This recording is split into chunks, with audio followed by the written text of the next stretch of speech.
ಸಮಾಜದ ಅರಿವಿಗೆ ಬೆಳಕಾಗಿ ತೋರಿರುವಂತಹ ಪೂಜ್ಯಶ್ರೀ ಓದು ಬೆಳಕು ಕಾರ್ಯಕ್ರಮ ಪಂಚಾಯತ್ ರಾಜ್ ಗ್ರಾಮೀಣಾಭಿವೃದ್ಧಿ ಮತ್ತು ಪಂಚಾಯತ್ ರಾಜ್ ಇಲಾಖೆಯಿಂದ ವಿನೂತನವಾಗಿ ಮಕ್ಕಳನ್ನ ಈ ಗ್ರಂಥಾಲಯದ ಕಡೆ ಕರೆದುಕೊಂಡು ಬರುವಂತಹ ಒಂದು ವಿಶೇಷ ಕಾರ್ಯಕ್ರಮವನ್ನ ಪರಿಚಯಿಸುವ ಕಾರ್ಯಕ್ರಮ ನಡೀತಾ ಇದೆ.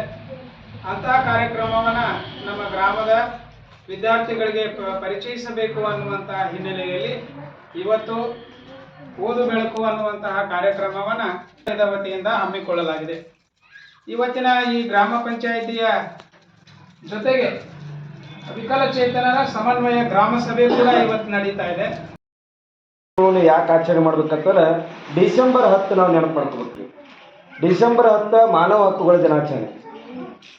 ಡಿಸೆಂಬರ್ 9ರಿಂದ ಡಿಸೆಂಬರ್ 3ರಿಂದ ಡಿಸೆಂಬರ್ 9 ತನಕ ಈ ವಿಕಲಚೇತನ ಮಕ್ಕಳಿಗೆ ವಿಶೇಷ ಕಾರ್ಯಕ್ರಮ ಮಾಡೋದು. ಅದ ರಂಗೋಲಿ ಸ್ಪರ್ಧೆರೇ ಮಾಡಿರಿ, ಪ್ರಬಂಧ ಸ್ಪರ್ಧೆರೇ ಮಾಡಿರಿ, ಭಾಷಣ ಸ್ಪರ್ಧೆರೇ ಮಾಡಿರಿ, ಒಟ್ಟು ಅವ್ರಿಗೆ ಜಾಗೃತಿ ಮೂಡಿಸ್ರಿ.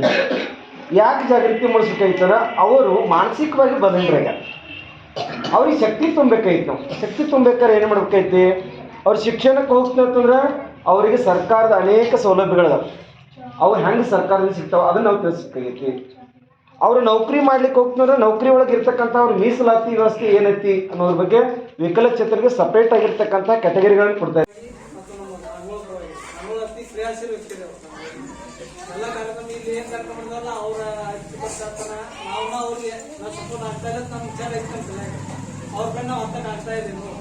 ಹಂಗೆ ಇಟ್ಟು ಮುಂದಿನ ಮುಂದಾಗ ಇದಕ್ಕೆ ನಾವು ಡಿಪೆಂಡ್ ಮಾಡಿ ಮಾಡ್ಕೊಂಡೆ ಅವ್ರಿಗೆ ಒಂದು ಸಹಕಾರ ನಮ್ಮ ಅಧ್ಯಕ್ಷರು ನಮ್ಮ ಉಪಾಧ್ಯಕ್ಷರು ಎಲ್ಲ ಮಾಡೋದು ತಿಳ್ಕೊಂಡೆ